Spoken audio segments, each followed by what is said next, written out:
country of Serbia. Our today's guest is Џенет Стил, Professor Џенет Стил, who is a professor of media, public affairs, and international relations at Џорџ Вашингтон University from Washington, D.C.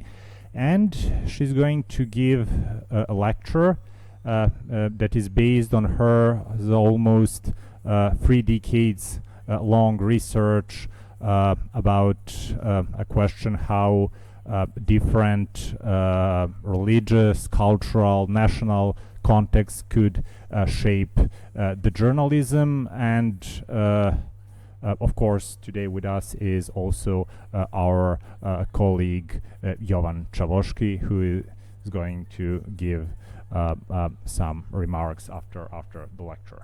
Right, so Professor, the floor is yours.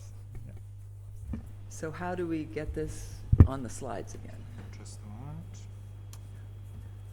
Great. And slideshow? Yep. Good. Okay. Well, thank you so much, Professor Čavoški and Professor Jovanović. It's just such an honor to be here. In fact, it's sort of a dream to be here. I had to sort of pinch myself this morning that I would be giving a lecture at the Institute for Recent Serbian History. I am a historian. My PhD is in American history, and I am a specialist on journalism in Indonesia and in Southeast Asia. So I always say that I am a good example of how you never know where your life is going to take you, and the wonderful thing about having an academic or scholarly career is that you can just pursue things you find interesting. So today I'm going to talk about the lessons I've learned in the last 30 years of studying journalism in Southeast Asia, and there actually is a Serbian connection of recent Serbian history, which I will talk about, maybe about a third of the way through my talk. So let me start. Let's see, so we use the arrows here, right? To get to the next slide, it's which arrows?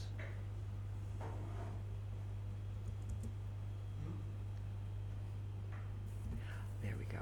Whoop, nope. Technology, it always happens like this, right? No. There we go. But it's not up. Okay, there we go. All right. It's better to do it here on the arrow. So, okay, perfect. All right. I had a Fulbright to Indonesia in 1997 to 98. I didn't speak Indonesian. I had just gotten tenure at my university, and I was eligible for a sabbatical, and I applied for a Fulbright to the place that was as far from Đorđ Washington University as I could get, which was Indonesia. And so I was teaching at the University of Indonesia in the American Studies Department. The day that I left, Princess Diana died. And back in those days, when you flew to Indonesia from Washington, D.C., it was really sort of a puddle jumper. You went first to Minneapolis, and then you went to, I think we went to Frankfurt, and then we ended up, it was just all over the place. But every place I landed, there were more pictures of Princess Diana, stories about Princess Diana. I arrive in Jakarta. We go to Sarina department store to pick up some things, and all the televisions are Princess Diana.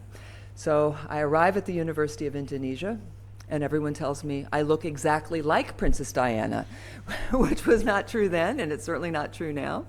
And then they said, as part of your Fulbright, we would like you to give a lecture. And I said, sure.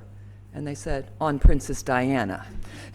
I said, I don't really know anything about Princess Diana. And everyone looked so sad that I said, I could give a talk maybe on media coverage of Princess Diana, and that they liked that. And so I learned a very important lesson that, yes, if you are a scholar, you can probably give a lecture on just about anything with enough preparation. So that was my introduction to Indonesia.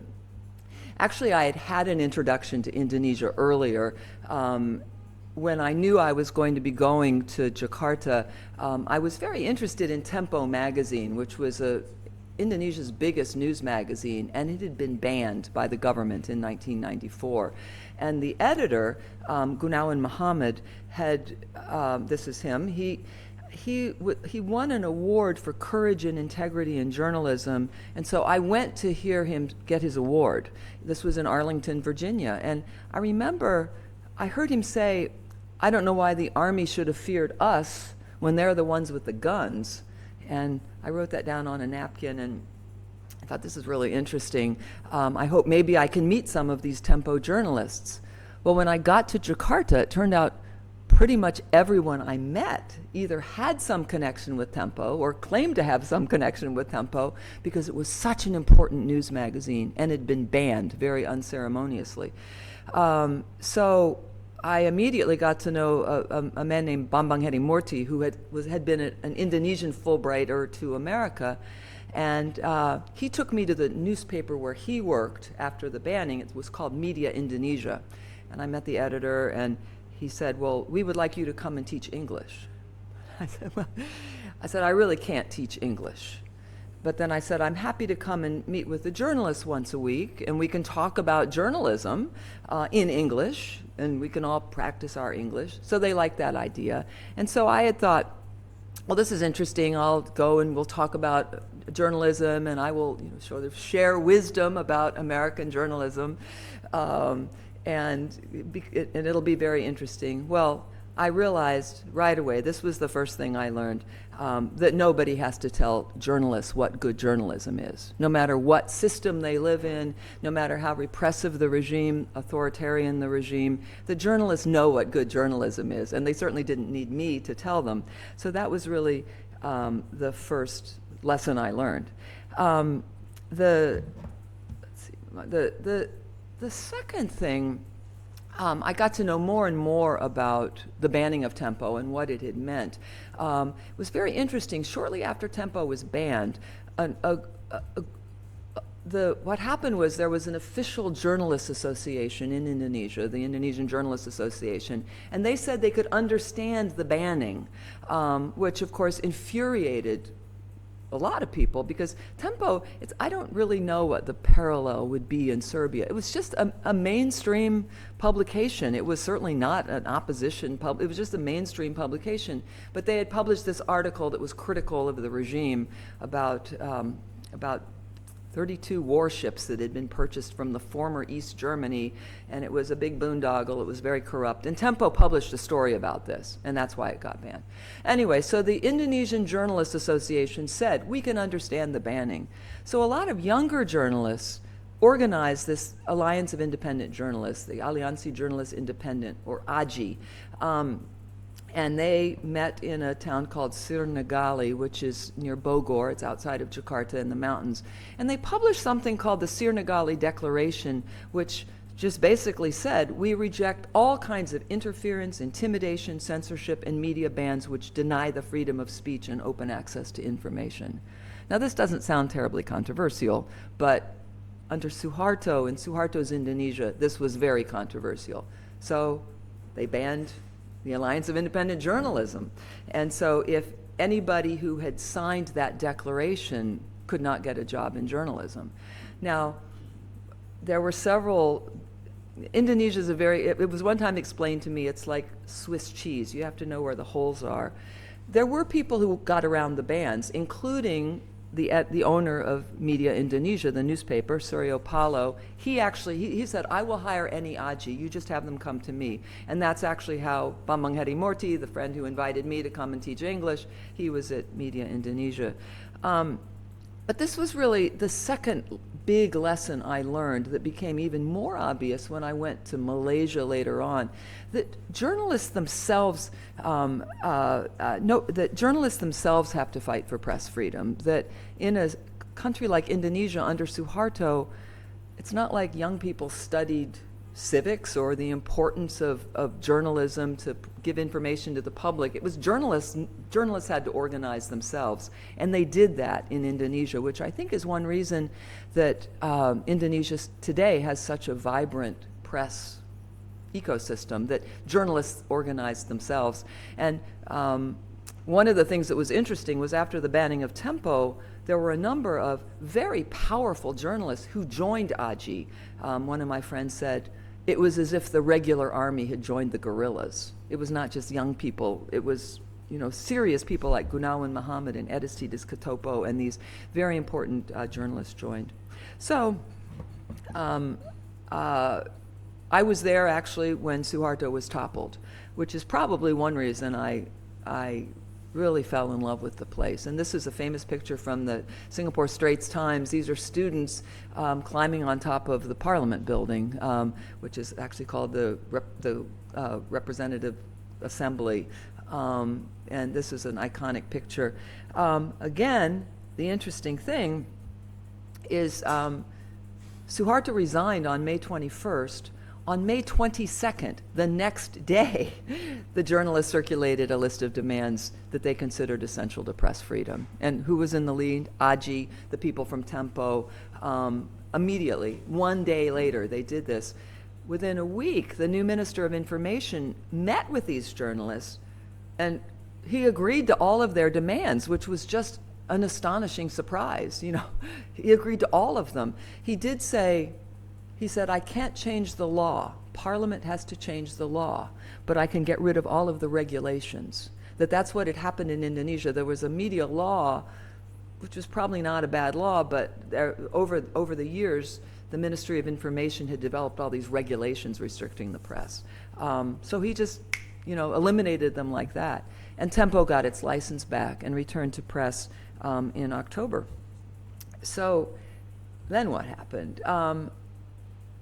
They had to have a press law, that they had to get rid of that old press law that had been written at the very beginning of the Suharto years. And so there was a lot of discussion, debate about it, how to do this. That Minister of Information, whose name was Muhammad Yunus Yosfia, he was a former army commander, and in fact, he had been in East Timor when Indonesia invaded in the 70s. And he has been accused of being the man behind to carried out the order. There were 5 Australian journalists who were killed in cold blood in East Timor after the invasion, and he was reportedly the commander who carried out that order. So it's very interesting that then he, as Minister of Information, did all of these things to free the press. And I got to interview him once, and he will never admit he was behind the killing of the Balibo 5, but he also told me that he thought Habibie, I said, do you think President Habibie had any idea what you would do as Minister of Information? And he just laughed and said no. Well, one thing he did was he realized they needed help to write a press law. So they invited UNESCO to help, and UNESCO brought in experts from Article 19, which is International Press Freedom Organization, and they helped develop a press law, which was passed by Parliament in 1999, and it guarantees freedom of the press, eliminates licensing, removes the government's ability to ban publications, limits its power to introduce subsequent regulations, and provides fines or imprisonment for those who attempt to restrict press freedom. So it was a complete reversal of what Indonesia had always done. And the other interesting part of it was they created a press council. And it was, now there had been experiments with press councils in Indonesia before, but those press councils were kind of government controlled, but this was controlled by journalists. They had 3 representatives from journalist organizations, 3 representatives from the owners' organizations, and 3 representatives from civil society. And the concept was that if a story is published that you don't like, rather than suing them for criminal defamation, you take the case to the press council that then decides. And the decision is non-binding. First of all, it's not criminal. This is all just civil. And it also had this kind of socialization component where the press council sort of helped people understand what good journalism is, that the journalists were basically regulating themselves. And one thing that we all learned was that often if someone sees a story about themselves that they don't like, they don't want the journalist to go to jail. What they want is an apology or a recognition that this was wrong.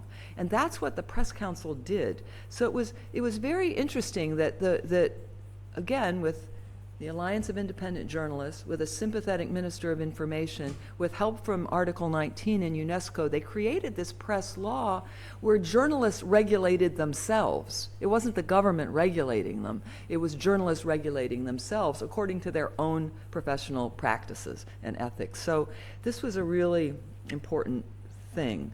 So I ended up, my Fulbright was over, Tempo got its license back. I had interviewed all of these Tempo journalists, and I thought, you know, I'll write an article about the magazine that doesn't exist, because it seemed like in memory it was so important. But then they got their license back, they came back to press. I had to go back to the US.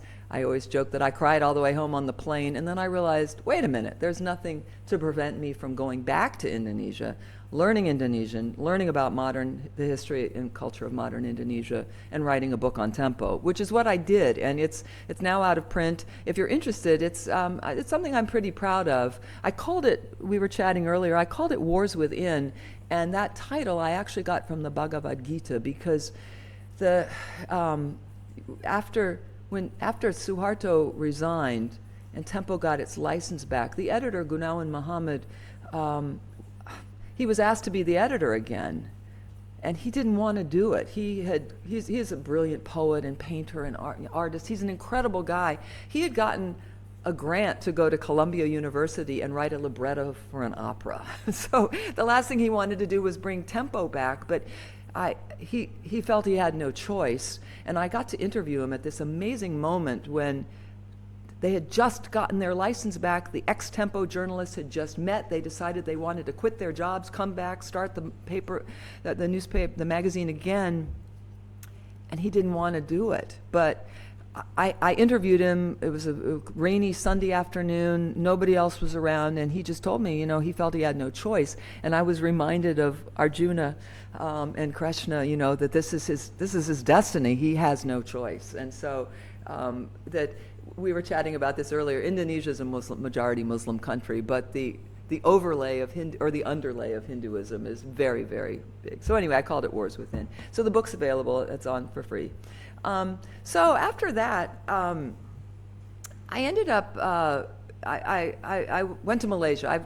I was often, you know, I imagine that diplomacy works like it here also. I got to know one diplomat, I got to know another diplomat.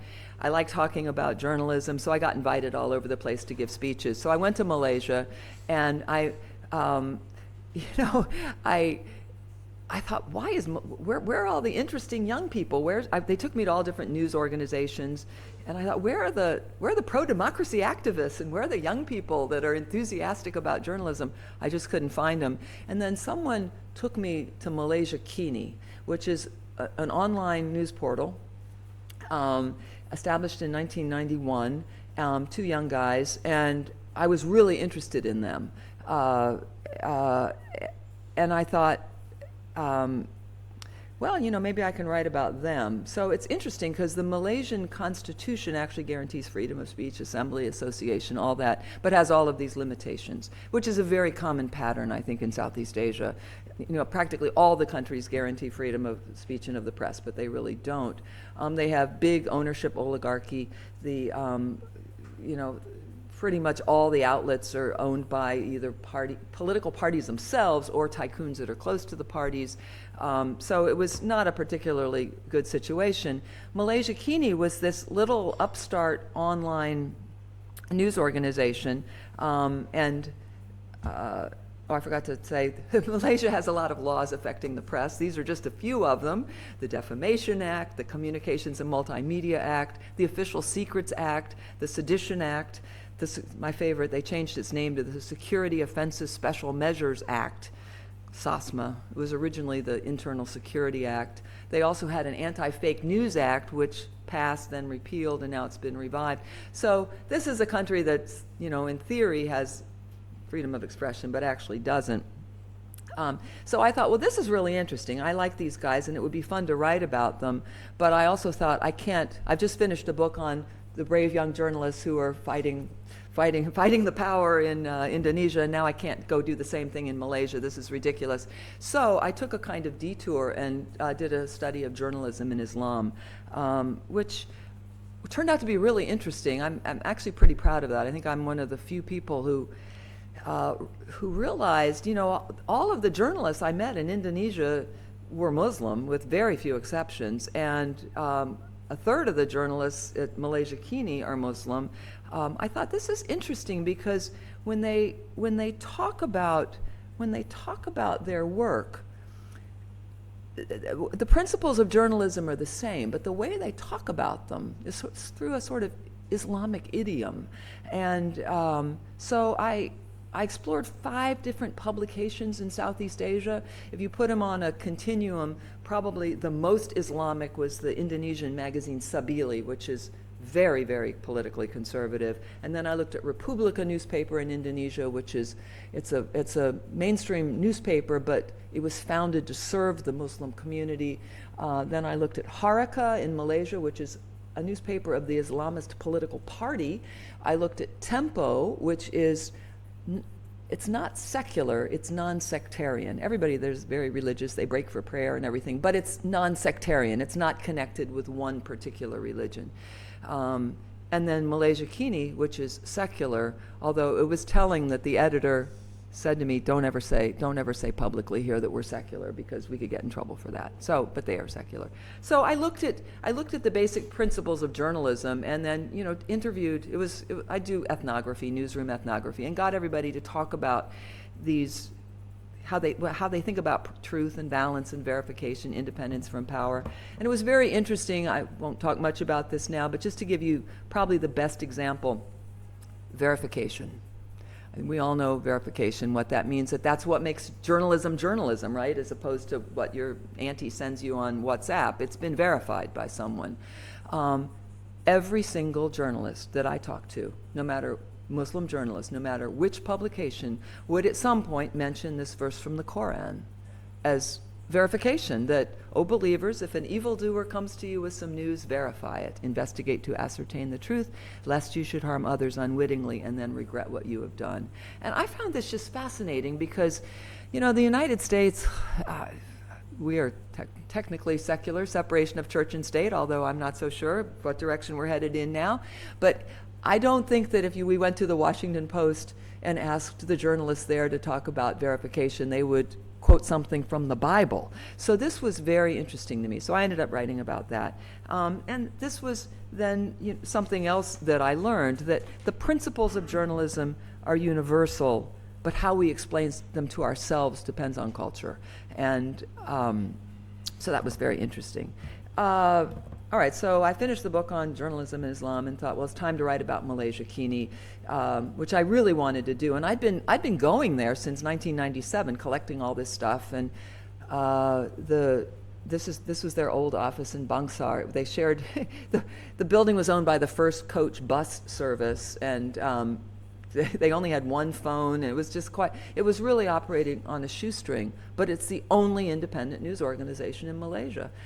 This is Stephen Gan, one of the 2 founders, Chinese-Malaysian, Pramesh Chandran, Indian-Malaysian. The 2 of them, Stephen came from a very humble background. His father was a bus driver, parents were immigrants. Prem came from a slightly more affluent family, but his father lost a government contract because he wasn't Malay. So the 2 of them go to university in Australia, which at that point was free. International students could go there for free. So they met there, and I think what really happened is they became radicalized. This says we need to restart the computer. That worries me a little bit. Can we say not now? All right, that would be a bad time to start. I'm just leading up to the big moment. All right, so anyway, we have the Chinese Malaysian, the Indian Malaysian, who meet overseas, and I think they really come up with a vocabulary for understanding what's going on in their country, which is not very good, what's going on in their country. So they come back and they establish a Malaysia Kini. Well, this is where the Serbian connection comes in. When I would go there, everybody talked about this great guy they all loved named Sasha. It was like, Sasha, someday you're going to meet Sasha maybe. And one day I actually did meet Sasha. I had never been to Serbia. Years later, in Serbia, when I was here on a Fulbright, I did talk to Sasha, who was he was I think the first CEO of B92, Radio B92. When he left B92 in 1993, I'll tell you about this in a minute, he established the Media Development Investment Fund, MDIF. One of the news organizations they funded was Malaysia Kini. And this was his description. He said, I was stunned after he's talking about Stephen and Prem. I was stunned after I first met them for the first time because they were doing such serious and incredibly important work. And when you meet them in person, my first tea with them, I went out thinking, oh my God, they are so smart. I knew that, but they're so humble. Two guys who are so humble and modest, but at the same time so convinced that they are doing the right thing, that there is nothing that will stop them. Well, I was really interested in this because I had a Fulbright to Serbia. I was here for 7 months in the beginning of 2022, which was still kind of the pandemic. I was teaching at the University of Belgrade in the Faculty of Political Sciences, but because I guess they weren't meeting in person, so I actually taught my classes from Dorčal. So I didn't really get to meet very many people, but I thought, well, I'm kind of interested in this Radio B92. So I ended up writing an article. You can Google it. It's in the International Journal of Press Politics. That's called "What Can We Learn from the Short History of Independent Media in Serbia? George Soros, Radio B92, and New Models of Media Development." Because the very interesting thing that I found is I think there's a profound connection between what Sasavucinic, Veran Matic, the people at B92, the things that they did, I believe actually led to the creation of this Media Development Loan Fund, now the Media Development Investment Fund. And I don't need to tell all of you this history. I was fascinated by this quote from Sonia Licht, who I just love. She said, "The studio was a very small room with a telephone insulated by those boxes you buy eggs in." And as soon as I learned all of this, I thought, now I know exactly what Sasha saw in Malaysia Kini. It's the same kind of guys, the same kind of journalists that really want to do something. And I actually think, this is the other part of it. I'm sure you all know, in the 1990s, B92 was completely dependent on donor funding. They were really the darling of the donor community. They got the Open Society Fund. Yugoslavia was really an influential partner. When I interviewed Veran a couple of times, and he was telling me about how after the second banning in 1996, that he actually went to, it's a long story involving Katie Martin and Voice of America, and he got them to agree to utilize the Voice of America and BBC satellite uplinks to send their reports via Washington to all over the place.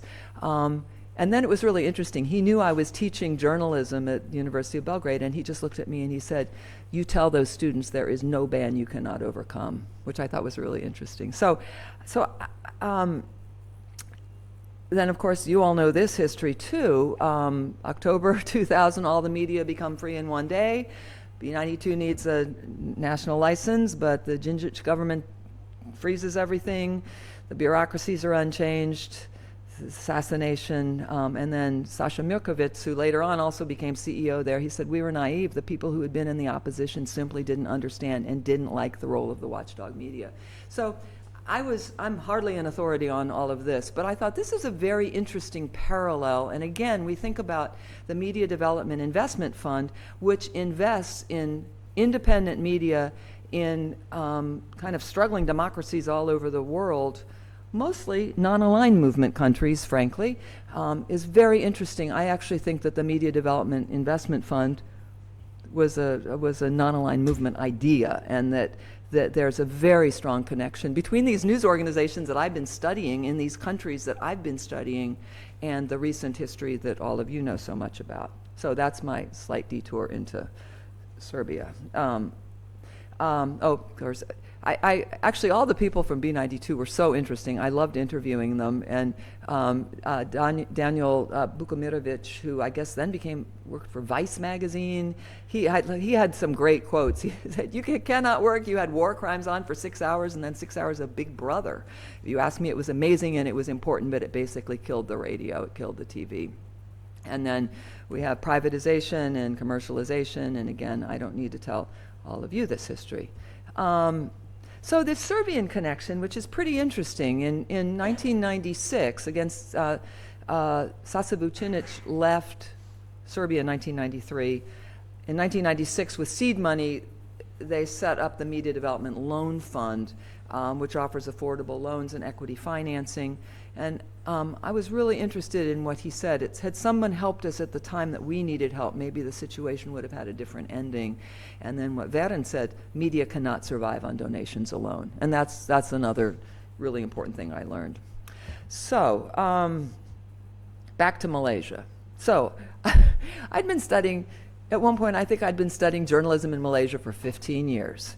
And it's like, this is just kind of unbelievable. Why I can't figure out what the story arc is. That with Tempo, it was so obvious. Tempo had been founded at the very beginning of the New Order, and then was critical of the New Order, and then was banned by the New Order, and then helped topple the New Order, and then came back to press. Malaysia Kini, it was like Sisyphus and the Rock. They just keep pushing, and so much of what's written about Malaysia by scholars is really boring, I have to say. It usually focuses on elections, but elections don't change anything in Malaysia. They kind of reshuffle who's got what ministry, but nothing really happens. So then I thought, well, the most popular class I teach is not a history class, it's a writing class. And when I'm teaching narrative journalism, I often tell my students, take your weakness and make it your strength. And in this case, my weakness was nothing ever changes in Malaysia. Well, maybe that's the point. So that's what I decided to do, was to look at the kind of intractable problems facing Malaysia and why nothing ever changes, and how Malaysia Kini would actually negotiate all of these different problems.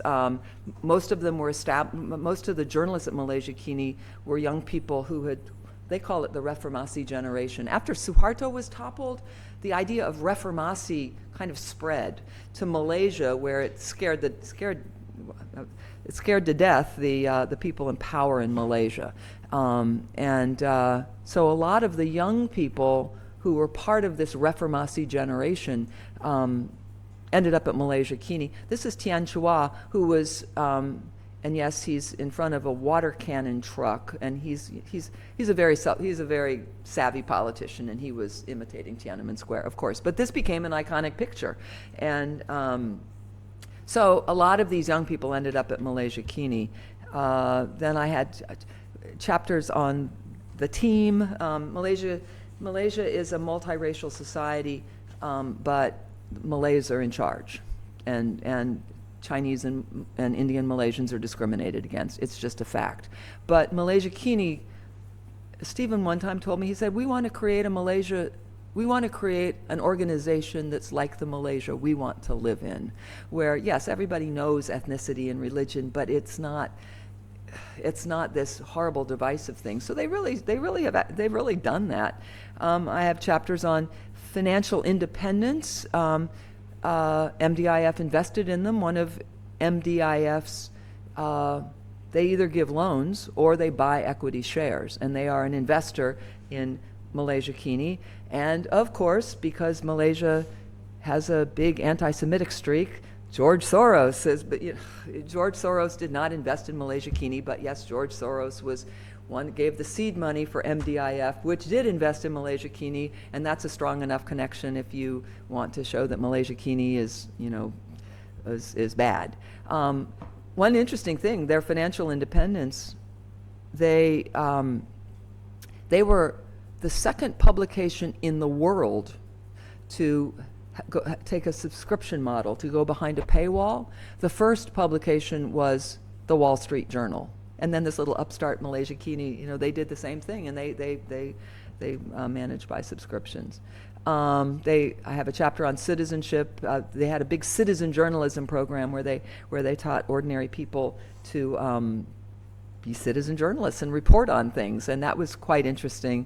I did a chapter on May 13th, which was really about race. These were race riots that it was interesting to write about it because a lot of people died, but nothing like in Indonesia, the liquidation of the Communist Party, 1 million people died.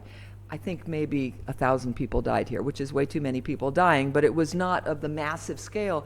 But to this day, people still talk about May 13th, this riot, never again, and they all use the word hantu or ghost. It's like the ghost or the specter of May 13th.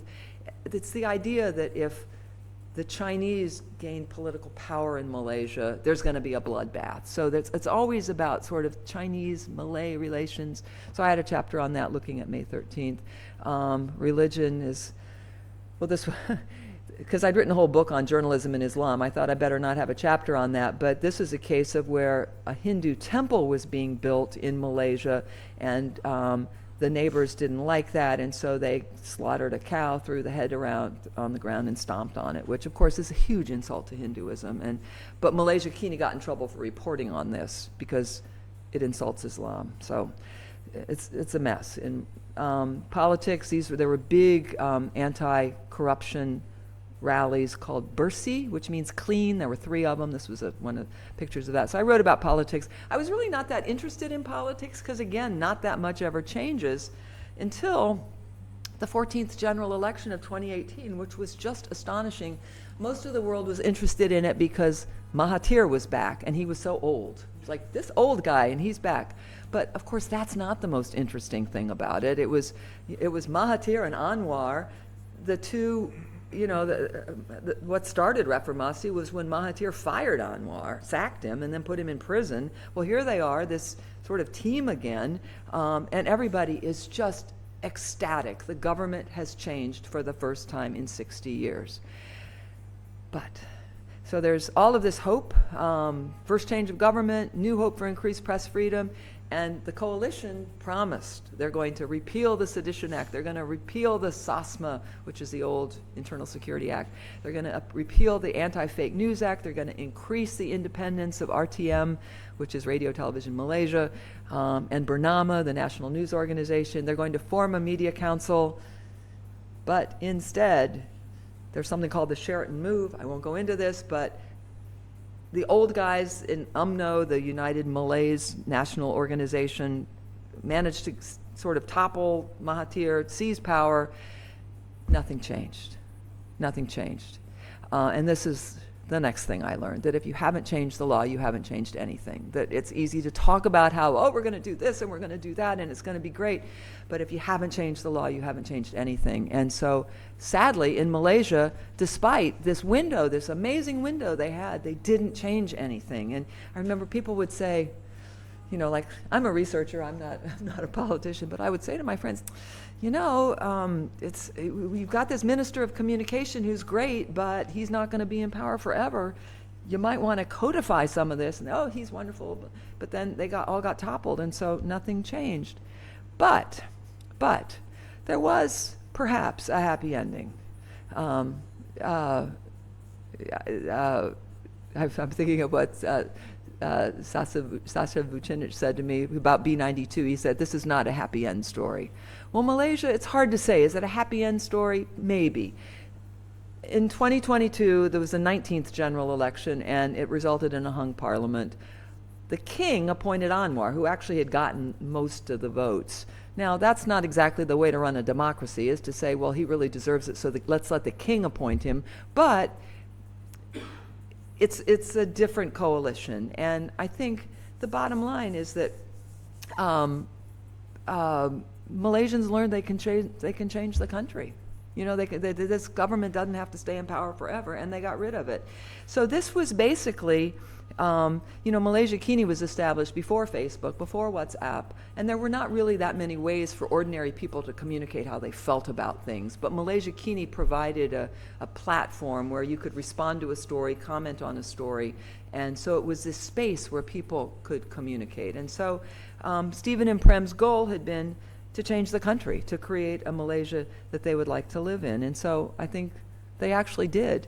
Now, again, kind of maybe not a happy end story for them. I actually asked Sasa Vucinic about, well, what do you think about the future of Malaysia Kini? And he was very interesting. He said, well, maybe news organizations like people have have kind of life cycles, and that he said maybe our Stephen and Prem, they've both retired now, they've left, there's a new team there, and it's struggling, that frankly, if once the press system opens up, the tiny shoestring organizations that were reporting independently and honestly, they just can't compete with the big boys that have the money, and so they're kind of struggling. But I think they did change the country. So to recap, these are the things that I learned, that nobody has to tell journalists what good journalism is. Journalists themselves have to fight for press freedom. Journalists should regulate themselves. I mean, they know their own code of ethics better than anybody. The principles of journalism are universal, but how we explain them to ourselves depends on our culture. If you haven't changed the law, you haven't changed anything. And media cannot survive on donations alone. And finally, I think journalists can change the country. So, thank you. Terima kasih. Vala.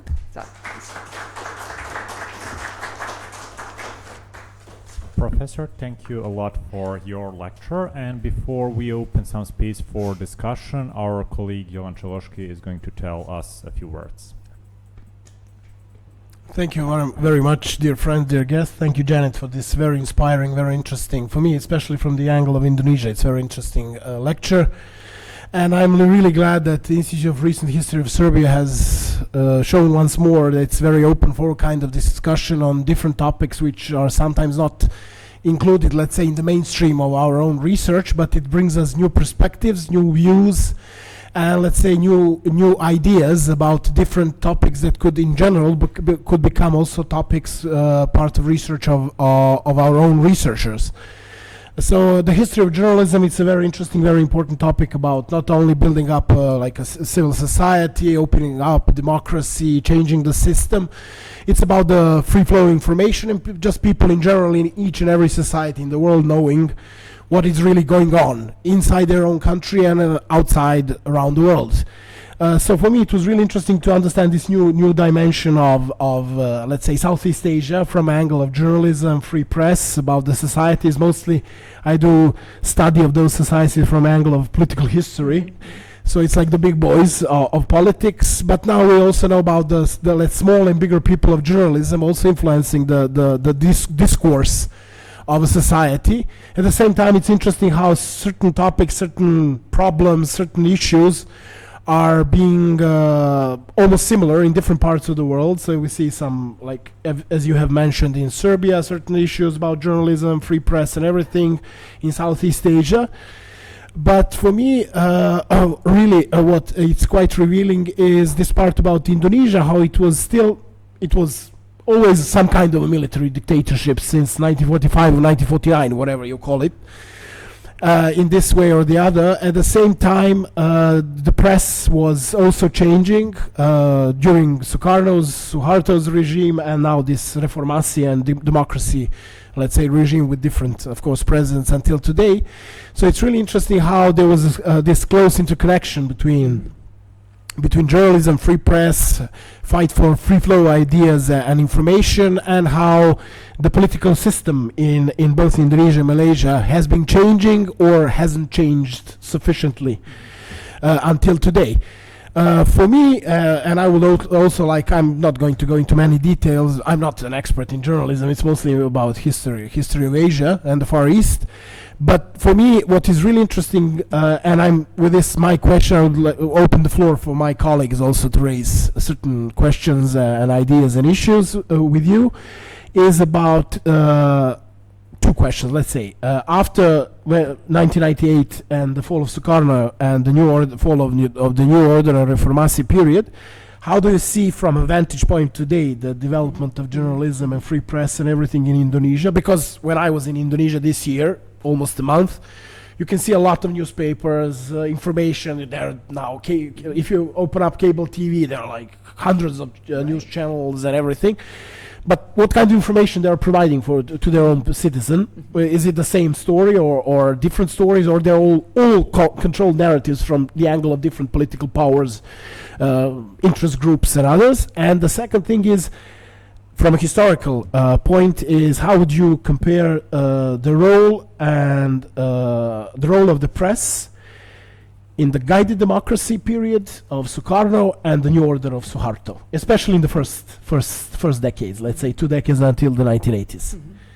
Those are Thank you. Thank you. Those are great questions. I think, well, for years, I used to write the, remember when Freedom House had its Freedom of the Press series where they looked at each country and this is a secret, so no, but I wrote the reports for Indonesia, Malaysia, Singapore, and East Timor. And I say it's a secret because I remember one time, it was actually Najib, the Prime Minister of Malaysia, said, "I don't know who these armchair experts are." Well, that would be me. But so I think about these issues a lot, and they wouldn't let me back in the country, I'm sure, if they knew that I'd written that. I think about these issues a lot. Indonesia is, within the Reformasi period, has actually been the leader throughout Southeast Asia, because they do have this incredibly vibrant free press system. And now, it's a capitalist system. So there, a lot of tycoons have bought up publications and they represent their points of view, political points of view. However, Indonesia is a very politically diverse society too. So Indonesians aren't stupid. They know that if Suryo Paloh owns Metro TV, that's going to be his spin on things. And that if Abu Rizal Bakri owns a different television station, that'll be his spin on things. So you get a wide variety of points of view. And you also get Tempo, which continues to be doggedly independent and not tied to anybody. So I think journalism in Indonesia today is still really vibrant and really good. Now, there are always these sort of forces that are trying to regulate it and control it. And there's a new broadcasting bill, which is very controversial, that is problematic. Usually, governments often try to control television, as you know, more than they try to control print media or online media, because of the limitations of the spectrum and all that stuff. So there's this broadcasting bill that's problematic. There's also the new criminal code has defamation provisions back in it, and that's been very problematic. But again, the thing that I think is so unique about Indonesia is that the journalists themselves are so active, and they just fight back all the time and push back all the time. And there's tremendous pushback from civil society in general. So I think I'm not negative about the future of journalism in Indonesia. I have colleagues who say, there's a colleague in Australia named Ross Tapsell who is big into the oligarchy idea. He says that's all media oligarchs control everything. I actually don't think so. I don't think he's really, as you could observe, Indonesia is a place where there is still tremendous freedom of expression. I think that, and I also notice that my friends who teach in Malaysia, who have there are a lot of Indonesian students overseas now, and I think you've got some in Serbia too, and they're quite outspoken. They are not shy about saying things. So they grew up in Reformasi. This is they did not grow up in authoritarian military dictatorship. The question about the old order versus the new order, I know less about that. And I have to say that actually sort of my new thing I've become interested in is actually Indonesia and the non-aligned movement, which meant I've now started reading a lot more about the old order. When I came to Indonesia, it was the collapse of the new order. So that was really what I have focused on. So for me, this is a new area. Sukarno definitely was not a champion of press freedom. And, he banned papers and he banned parties. And there were several journalists who had the honor of being jailed by both regimes. So I know less about that, so I'm going to kind of deflect that. But no, Sukarno was no great friend of press freedom. And so. Yes, even, yes, Suharto, definitely not. So. Okay, now we can include the audience if there are some questions or remarks. What we... Zoran? Yeah.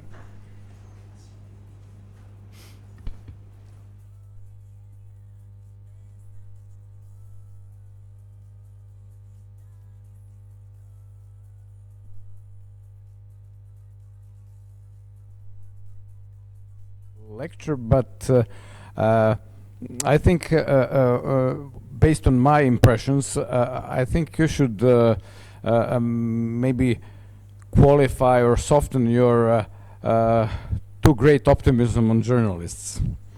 I'm judging by my impressions of the journalists and journalism in this country, and I think that most of our journalists here, I don't know about Indonesia, Malaysia, and so on, are universally ignorant. They're very superficial, and most of them are biased, either for the government or for the opposition.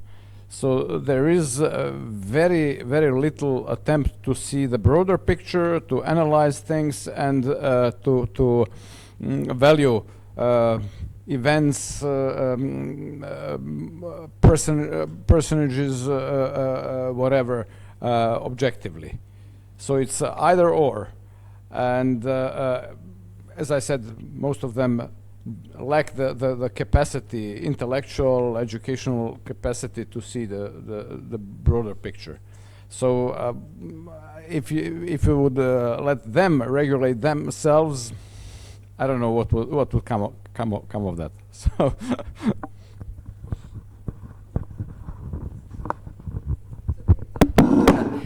well, I appreciate your comment. I think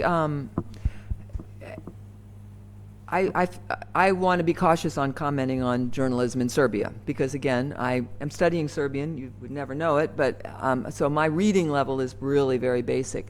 I do think that, I guess what I found during my sabbatical when I was here in 2022, I found the students in the Faculty of Political Sciences Communication and Journalism program, they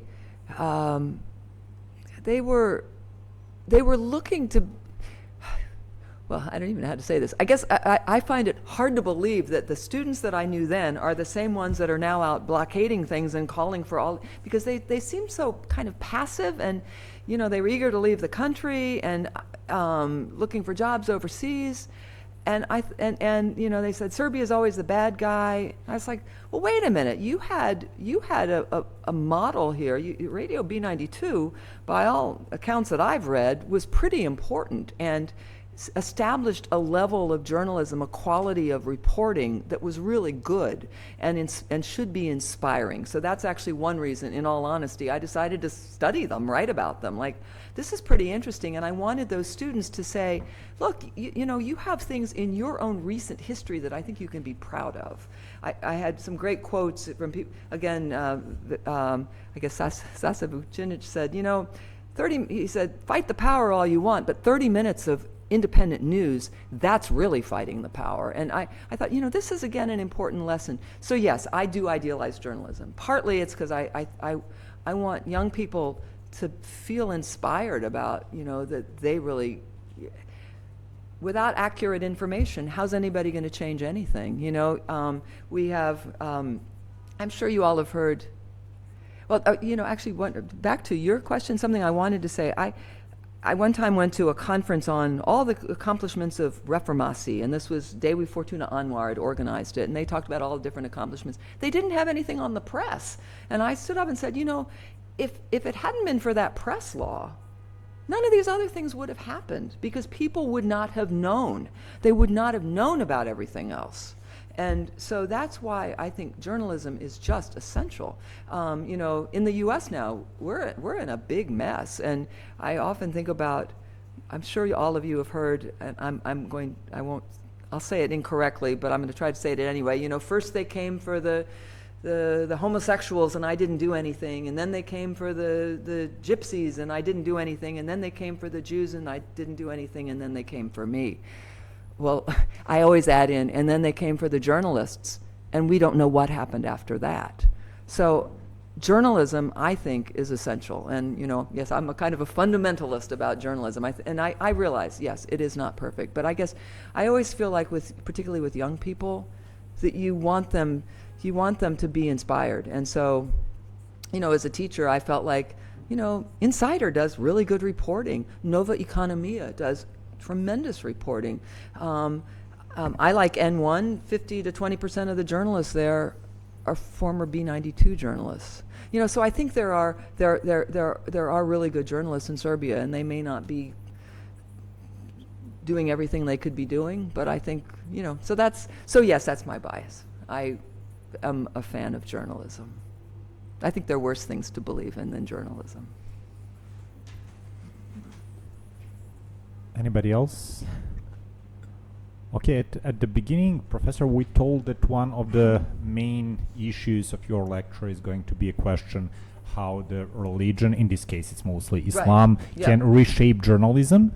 It would be very interesting for me if you could make a comparison of the influence of Islam on journalism in Southeastern Asia and Middle East, if there are some local differences. You know, I would love to do research on that. I really would. But I don't speak Arabic.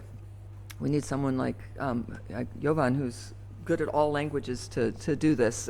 Not me, sadly. I have noticed in Bangladesh there's similarities. I think, and a very strange thing, the war after the Taliban took over Afghanistan. Again, their new Minister of Information released a statement, and I thought, I think I know what he's saying, and if Americans were not stupid, they would pick up on part of this, that one of the